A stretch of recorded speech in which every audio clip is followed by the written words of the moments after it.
Good evening, Professor Kimber. This is my response and analysis for the professional dispositions of learners' content.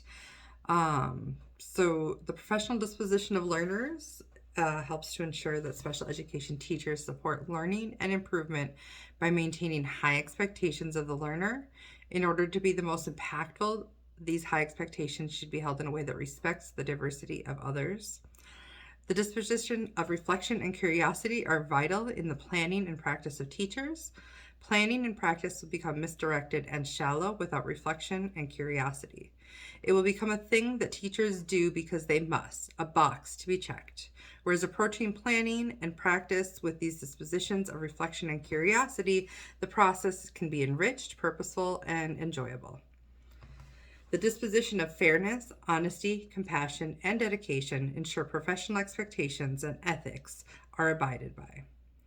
Looking at the disposition of learners, there are many that I feel I personally hold, and there are those I do not personally hold.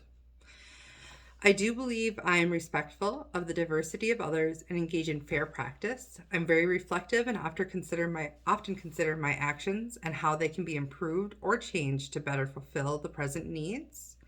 I am compassionate. I truly care about other people and try to understand others' perspectives. I am honest when I'm sure of myself. Sometimes I do feel like I can be a bit dishonest when it comes to being unsure of my position in something. I feel like I tend to waffle a little bit more in those situations.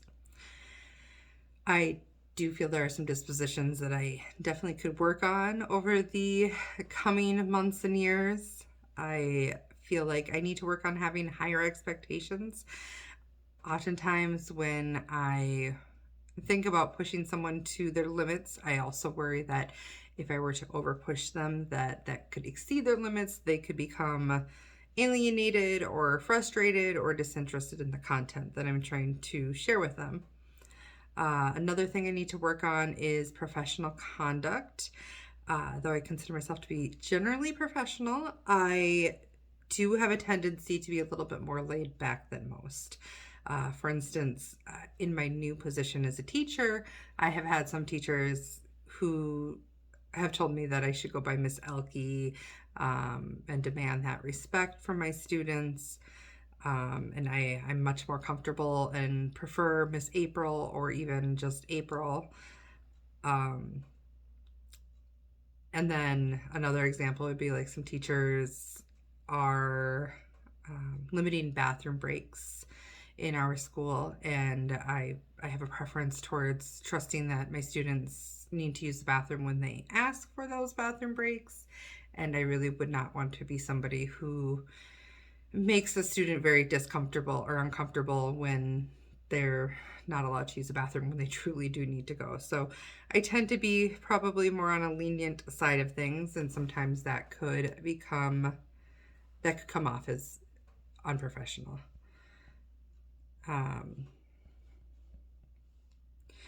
And so so those are kind of the expectation or the dispositions that I believe that I could be working on and hope to work on moving forward. Personal biases can come into play in many of the dispositional categories. Having a bias on the intelligence of certain disabilities might affect the height of your expectations for that person. Having biases towards different cultures, religions, races, etc., can affect your ability to respect the diversity of others.